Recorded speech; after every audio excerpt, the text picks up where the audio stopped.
Was amazing. Really, I loved it. It was Great. amazing. It's amazing. Really, this is Passing to- amazing.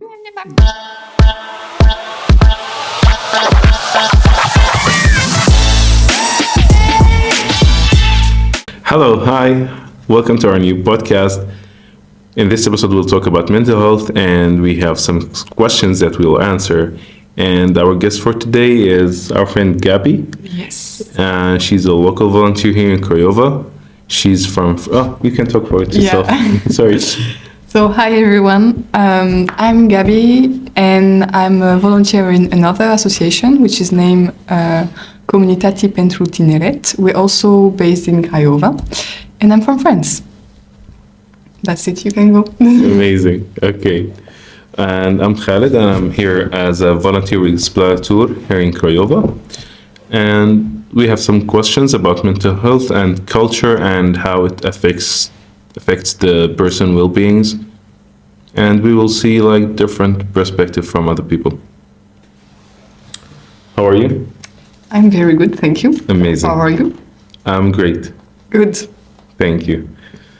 Okay.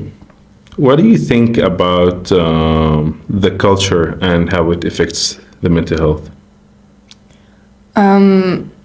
I think that culture like shapes the importance of mental health in society, because, for example, so that's not the case in France, but I know that in some societies around the world, there is no space for mental health in the culture. Like it's just not talking about, or there's no measures, it's like something we don't talk about, we don't know it exists, or like we're turning a blind eye to it. And yeah, I also know that culture is very important because it can influence like how you feel mentally. Because imagine you are in a culture that is very, I would say, let's take an example, homophobic, for example. And I mean, yeah, and imagine you're gay or lesbian or bisexual or pansexual, whatever. And how do you feel? You will feel, I don't know, maybe in mental distress, or not alienated, but like isolated and everything, because your culture is just not accorded to your values, I think. So yeah, that's why culture is very important for mental health. Yeah, just to be different from other people can make you isolated. Indeed, yeah. It's true, yeah. And what is one expectation from your culture that has shaped you and how you deal with your emotions? I think in France there's a lot of like forced modesty when it comes to your feelings, in the sense that you shouldn't like demonstrate your feelings too much. Like you just, people know you're going through some feelings, but it's like your private feelings. You shouldn't talk about it with so many people outside. They expect you to feel inside and just stay contained in public, basically. So in my case, I had to learn that, you can express your emotions outside, you can talk to people about it and just, be open about it. So true. Like for us, or at least like the people I know, like, and especially as men in my culture, that you're a man, you shouldn't share, you shouldn't cry, keep it to yourself, you have to solve it yourself. And so this is why a lot of men there get emotionally, I don't know how the word, disabled, let's say, or they cannot share their emotions. They don't know how even to show love or appreciation. So yeah. And how do you know when you are like carrying too much emotional weight? I feel it inside my body, because everything that's going through your mind, every single one of the feelings you feel, the thoughts you have, like it has repercussions on the body. At least that's what I believe. So yeah, I see it when like I don't know, I'm not in a good mental space, my body is also not performing as usual, you know? I don't know if that's the same for you. Kinda, yeah. I just, my mind shut off Yeah. and my body shuts off, and like my body wants to jump, but my mind is. Yeah. And you're more tired, you're maybe more sad also, it happens. And yeah, for me, I also have less motivation to do things in daily life, for example. Yeah. True. Okay, but when do you feel like supported or neglected? I will start by supported. I would say usually it's like when I have big news, and I just tell my friends, my family, my close ones about it, and they're like also happy for me and let me express my feelings in front of them and giving me support. And I feel neglected like many people when people are invalidating my feelings, For example, if I feel, I don't know, irritated about the situation and people are like, you're just taking it too far, like, no need to feel so irritated, whatever, just get over it. It doesn't work like that, It's like, it's my feelings. I don't have a control on how I feel. And the fact that you're telling me, like, oh, just get over it. I'm like, why? Why are you reacting like that? That's not how people should treat other people, Anyway. No, true. I'm with you on that one.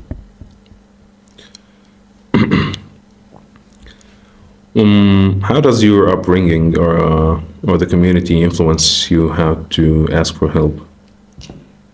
I mean, I think first they support me the best they can. And when I say support, it can be like giving me advices, but also, giving me tools to seek maybe external help if I need. And yeah, I think that's it. I mean, support is like very important. It's very important, yeah. It's the basis. Yeah. I don't know if you want to say something else. About supporting? Yeah. Again,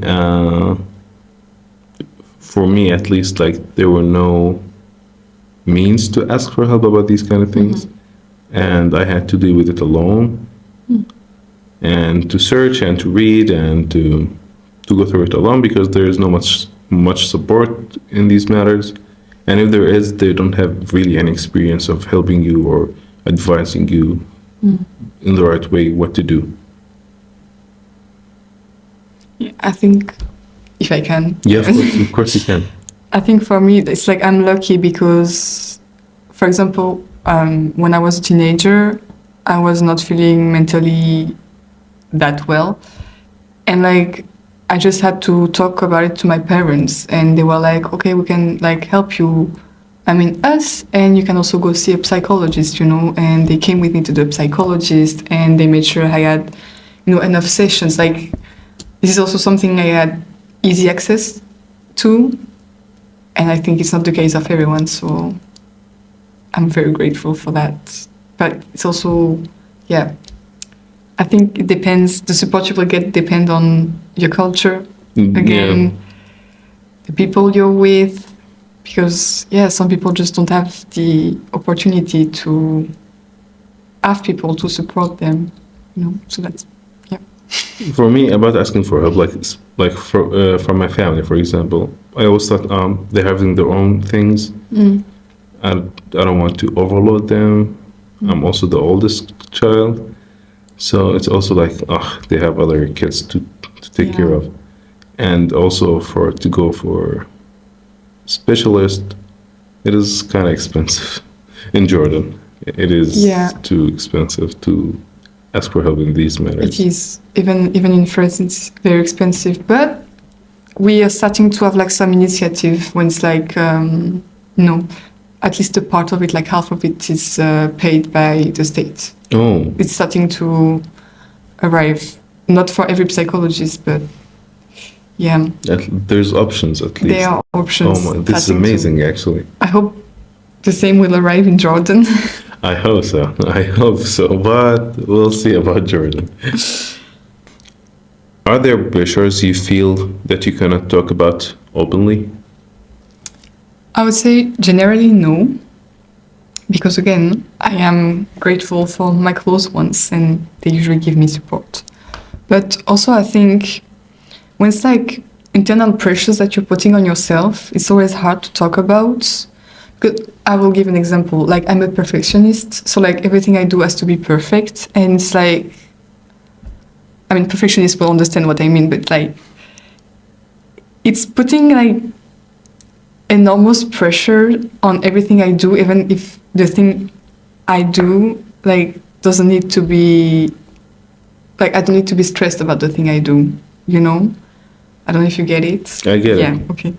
So that's the kind of things that you can talk to your friends, for example, about it, but like until they live it, they will not understand. Like they can try to support, but it's very difficult, you know? And yeah, I wouldn't say that I can talk about it. It's just maybe the understanding of the person I talk to about it is limited because they don't know it. But that goes for a lot of subjects. That goes from if you lose, for example, a parent. It's like you can talk to other people about it and they can try to support you. But if they didn't go through it, you know, their understanding is a bit limited, you know. You can be like open-minded and have resources. Like between the theory and the experience, there's like a huge gap. So yeah, you can talk about it, but maybe the person in front of you will have trouble understanding fully. True, or at least understand in a different way, not the way you experience it. True. What do you think? I think it's also about the things you said about being what is the word? Perfectionist. Perfectionist. Yes. And it's sometimes because it's you fighting you. Mm-hmm. So it's also hard to tell it to others, kind of, because you cannot explain how you're fighting yourself in this way. I can make it better. I can make it, I want it better. I can make more work on it to make it more perfect. For some people, it's hard to understand what it is. And they just enough for them to say, it's good. Indeed. So, I agree. Yeah. How has the social connection or isolation affected your well-being? Good question. Really? I mean, I've experienced both, so at least I can talk about both. I would say most of the feelings are very similar, but there are some differences. Like, for example, too much social connection, it feels like I'm losing a bit a sense of self, you know? Like, I'm so much inside the community that, I'm drawn in the community, you know? Like, I don't spend enough time and importance on myself and how I feel. And, you can feel more tired also because it just requires energy, you know, to interact with others and everything. I would say more anxious also for not being able to, for being tired, maybe not being able to have enough time for yourself. And regarding isolation, it's very bad. Again, you feel anxious because you're alone. Yeah. It can, in my case, I tended to shut down, even with like when I had social interactions, like it's not the same. It requires even more effort than the usual, you know? And you're also tired, you have a bit of mental distress because you're like, how do I do? I'm alone. I think it's good to have a middle, you know, not too much social inclusion, not too much isolation, like just make sure to have time for yourself and social time also, so according to your needs. True. Sometimes social connections are good, but for me, like social connections with of course with limits, like not fully, but it helps a lot, especially when you're doing it with the right people. That will really help you.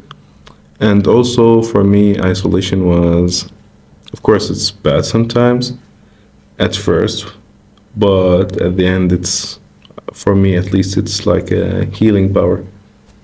It can make you think things deeply without filtering Yeah. it, without lying to yourself, and you just see your problems clearly.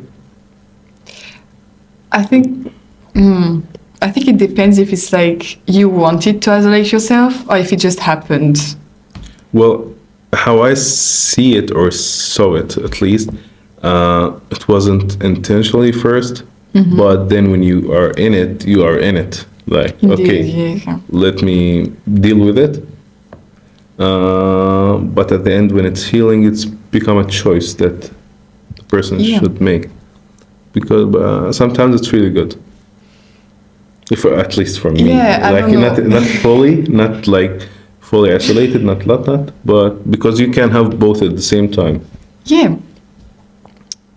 I don't know. It's like for me, it was both were over like long periods of time, like many months. So I also think that's why maybe it was too much for both. But yeah, I mean, especially isolation.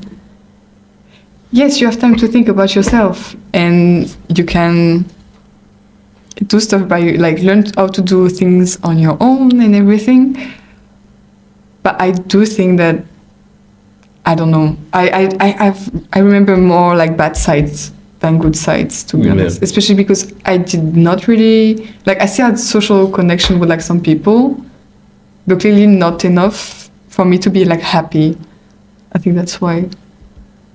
Like, I think yeah. Again, it's according to your own needs. Probably your own you don't. experience. Everyone Yeah. have their own experience. Indeed, maybe you like don't have as much need for social connection as me, for example, or something. Yeah, of course, it's different from one person to another Indeed, according to their indeed, yeah. experience, their social network that they're in. Their personalities. It's totally different. Yeah, No two people can have the same experience. true. How do you balance personal needs with expectations of others? By not caring about other expect from you. I mean, my perspective is like you don't control what other people expect of you, so like you don't need to be worried about it, you know. And I would say also you always have to listen to your body first. Like listen to your needs, what your body is telling you, and then you try to please other people if you want. But like never let the expectations of others like go over your own needs. Yeah, because again, like people can expect something from you and you do it, imagine you do it perfectly and they're like very happy, and maybe the next time they expect something from you, it's like something even bigger, even greater, and then you don't meet it, and then they will be disappointed. So no need to stress yourself about it because you don't control it. That's the thing. That's my point of view. True, true. I agree so much. I'm more than willing to disappoint people because I'm not here to accomplish their point of view or their expectation of me. They can do it to themselves. I don't care. Yeah, and it's the good thing to do, actually, I think. Indeed. Focus on yourself, people. Absolutely. And how do you notice signs of burnouts or stress? Again, I usually feel it. I mean, yeah, if you have a good listening to your body and your feelings, I think you can easily see the problem.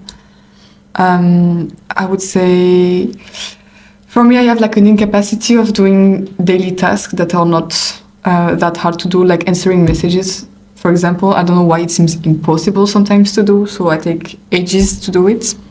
If my friends are watching, I'm sorry. What else? Yeah, I mean, again, you're tired, no motivation to do anything. You feel unrest. Maybe you're not sleeping well because your body is always on alert mode, especially for the burnout. And it's like, I usually compare like the stress in my mind is like, you know, a little animal or something that is just like eating everything slowly around you until there is just nothing but the big stress. Like, I don't know if you see the metaphor, but it's like, yeah, it's like something that will just it on yourself bit by bit until you stop it basically. You get it, Yeah. yeah. No. For me, I said it before, it's like I just shut down unintentionally. Yeah. I don't receive, I don't send, I just shut down. Sometimes I get to the point that I love of not thinking about anything. Nothing, really nothing. Nothing. Nothing. Oh, and it's like sometimes it's really good. It really helps. It just Okay. restarts everything. It just like take a few seconds, not like for hours or days, just like for a few minutes, and it fixes everything. Okay. So it's beautiful sometimes. I like because you're very optimist about some stuff and I'm very pessimist about it. Like No, it's just like this is how I deal with it. How do you deal with it? how I deal with it. Like how Question. do you go through it? I think in usual I try to take some distance from the things that are making me stress or the burnout. Like for example, if it's due to some work I have to do, I'm trying to be like, okay, this is the amount of time I allow myself to think about the thing that's stressing me out. And this is the amount of time I'm allowing myself to do stuff that actually give me pleasure. Like, I don't know, going out to eat something, going to a park, whatever makes you feel relaxed. I think for me it's more like the boundaries that I set in my brain.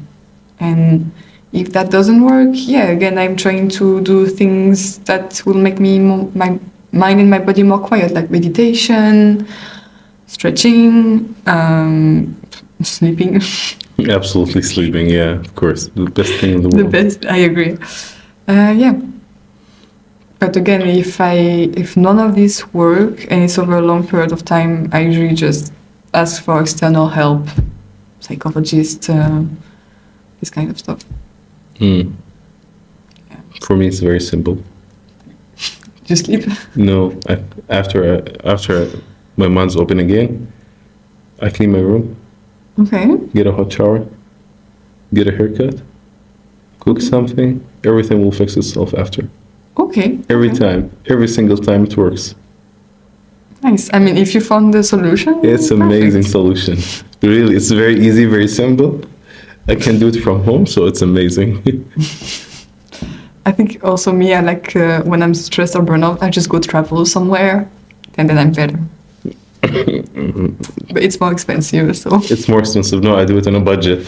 I do it on a budget. I can travel when I'm happy. I don't have to do it now.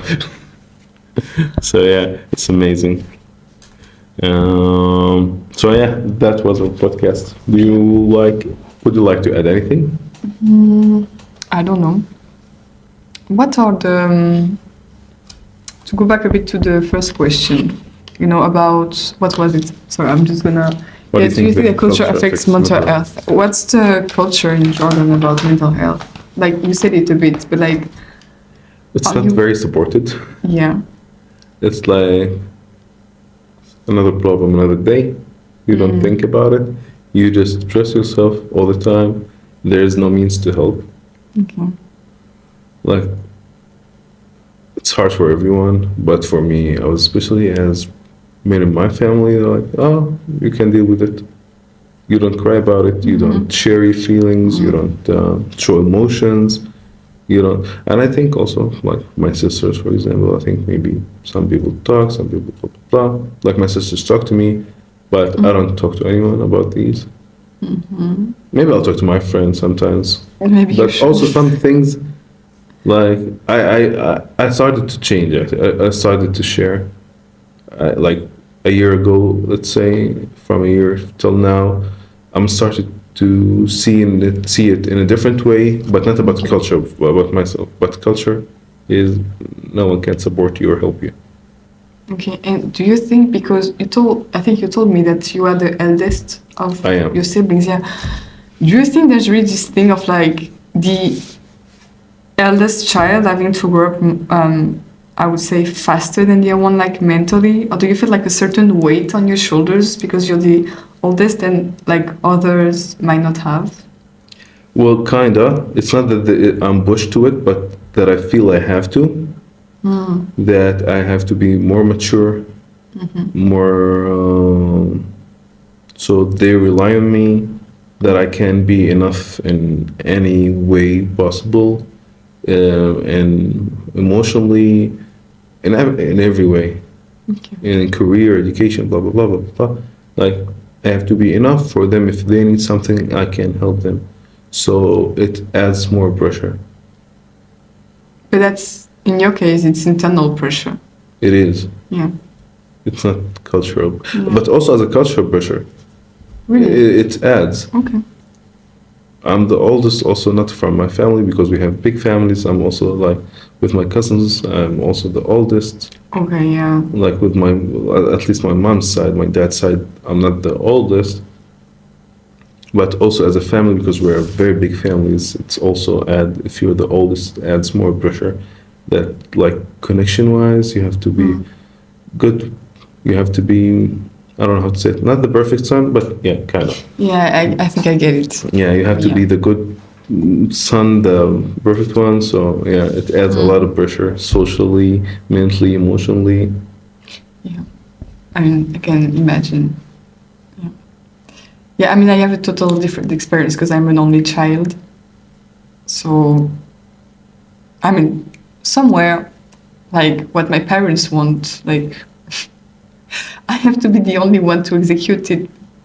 Again, like, I'm not really trying to meet my parents' expectations in the sense, like, I do what I feel I need, and then if it meets their expectations, then very good. And of course, I want to be able, like in the future, to support my parents, for example, like if they go to retirement homes. I hope not, but but it's like it's my life, and I'm the only one in my life, so I don't have this pressure of like having to support a lot of people, grow up faster, because yeah, my only reference is my parents, basically. And that was our questions for today's episode about mental health and culture. And I want to thank Gabby for joining us today. Thank you for the invitation. Absolutely, amazing guest. And we'll have you next time for the next times, of course. And that was it. Thank you. Thank you. Bye. Take care.